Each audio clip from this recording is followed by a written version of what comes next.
Hey folks, this is Jim. This is a spoiler video for the game Resonance of Fate, which is available on the PlayStation 3 and Xbox 360. And I've been playing this game for the last few days, and one of the things I've noticed is that you need to grind for a lot of things in this game. And one of the most annoying things to grind for are these things called colored energy hexes. You can see here that I'm holding a green, almost L-shaped energy hex, and I'm hovering over the first terminal that you see in the game, which gives you a plus 50% drop rate. Now the trick is that you want to make a path connecting this terminal to all the locations that you want to use that benefit for. And in fact, you can chain multiple ones together if you can make them reach each other using the same color.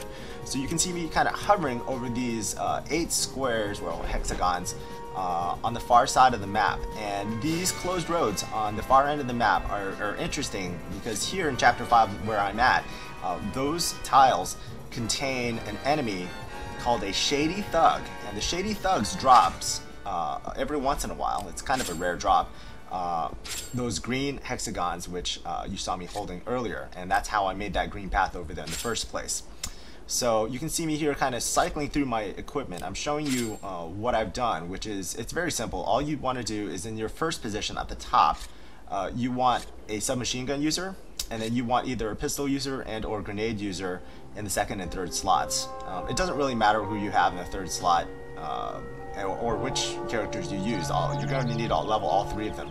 But you can see here, I'm just kind of wandering around in this area of 8 hexagons, trying to get a random encounter with the Shady Thug. Now, all of the encounters in Chapter 5 in this location will have at least one Shady Thug in them, and they will always be the leader. So you can see here, I'm going to target the leader, in this case the Shady Thug, with my submachine gun user. And you notice I put him in position 1, so he's in the middle of the formation. I just picked up a resonance point for taking hero action through between the other 2 characters. And you can see here, the submachine gun, I've unloaded a bunch of damage and chipped off a whole bunch of his green life bar and turned it blue using scratch damage from the submachine gun.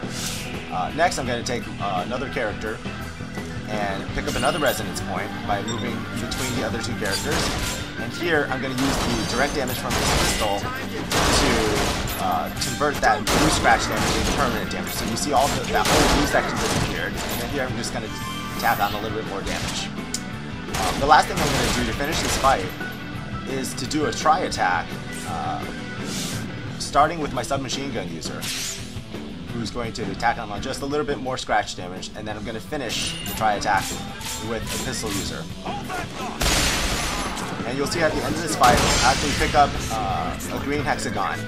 That wasn't much harder than target practice. Right there. And that's basically what you'll want to do.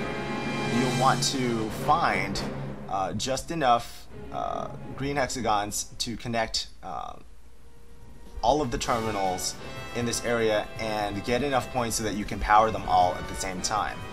So you can power them through an elevator. As you can see here, I've got a path through the green all the way to the elevator, and you can see it continues on past the elevator. I'm going to show you some of the terminals on the far side. I haven't connected them yet because I'm not that far. But over here on the far side, you'll see another item drop ×2 and a rare item drop ×2 as well. So those are probably going to be a high priority to increase the speed at which you can farm these green hexes. Please be patient. This takes a lot of time. Anyway, that's it for this quick spoiler. I hope everyone finds it useful, and happy hunting, folks, if you got this game.